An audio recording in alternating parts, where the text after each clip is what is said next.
내가 보매 어린 양이 7인 중에 하나를 떼시는데 그때에 내가 들으니 내 생물 중에 하나가 우레소리같이 말하되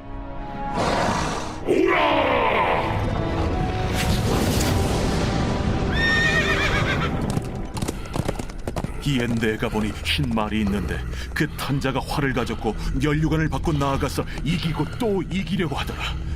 둘째 인을 떼실 때에 내가 들으니 둘째 생물이 말하되 오라! 이에 다른 붉은 말이 나오더라.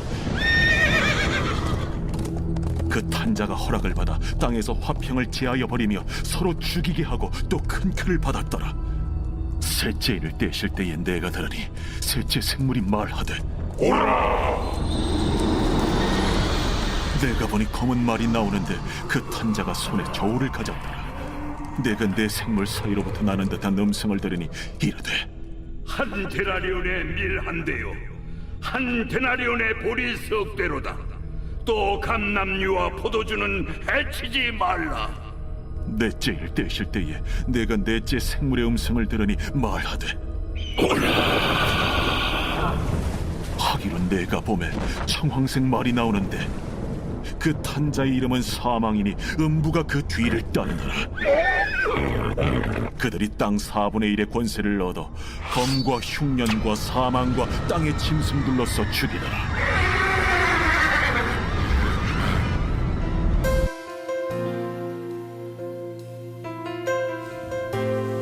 요한계시록 6장부터는 본격적인 재앙의 스토리가 시작됩니다. 이 재앙의 스토리는 7인, 7나팔, 7대접 순으로 진행됩니다. 이러한 재앙의 스토리 가운데 오늘 말씀은 어린 양이 두루마리에 붙은 7개의 봉인을 하나씩 총 4개의 인을 떼는 모습을 보여주고 있습니다. 여기서 우리가 집중해야 할 부분은 인을 뗄 때마다 나타나는 4가지 색의 말과 그 말을 탄 자가 손에 든 것입니다. 과거의 전쟁에서 말은 매우 중요한 수단이었습니다. 이러한 이유로 첫 번째부터 네 번째 인이 나타나는 재앙은 전쟁과 관련된 것임을 짐작할 수 있습니다. 첫 번째는 활을 든 자가 흰 말을 타고 정복자의 모습으로 나타나고, 두 번째는 붉은 말을 탄 자가 등장하며 참혹한 전쟁의 모습을 보여줍니다. 세 번째는 검은 말을 탄 자가 저울을 들고 다음과 같이 외칩니다. 한 데나리온의 밀 한 대요 한 데나리온의 보석 석 대로다. 여기서 한 데나리온은 그 당시 하루치 품삯이었다고 합니다. 그런데 한 데나리온의 밀 한 대라는 말은 하루 일당으로 가족이 먹을 양식을 살 수 없을 정도로 기근이 심하였음을 알려주고 있는 것입니다. 네 번째는 청황색 말을 탄 자가 나타나는데 그의 이름이 사망이었으며 그 뒤를 따라 음부가 따랐다고 성경은 기록하고 있습니다. 이를 통해 전쟁으로 인해 죽음의 냄새가 가득하였음을 알려주는 듯 보입니다. 이러한 재앙의 모습은 인간의 역사 가운데 계속 진행되어 왔습니다. 앞으로 이러한 모습은 멈추지 않고 지속될 것입니다. 하지만 이러한 상황 가운데 매우 중요한 것은 사망이나 음부가 세상의 모든 권세를 정복한 것은 아니라는 사실입니다. 8절 하반부에 보면 그들이 땅 4분의 1의 권세를 얻었다고 성경은 기록합니다. 하나님께서는 그들에게 모든 권세를 내어주시지 않았음을 의미합니다. 다시 말씀드려서 악한 권세는 하나님의 영향력 아래에서만 그들의 권세를 행사할 수 있음을 알려주고 있는 것입니다. 마치 하나님이 사탄에게 생명을 해하지 않는 조건부로 욥에 대한 시험을 허락하셨듯이 말입니다.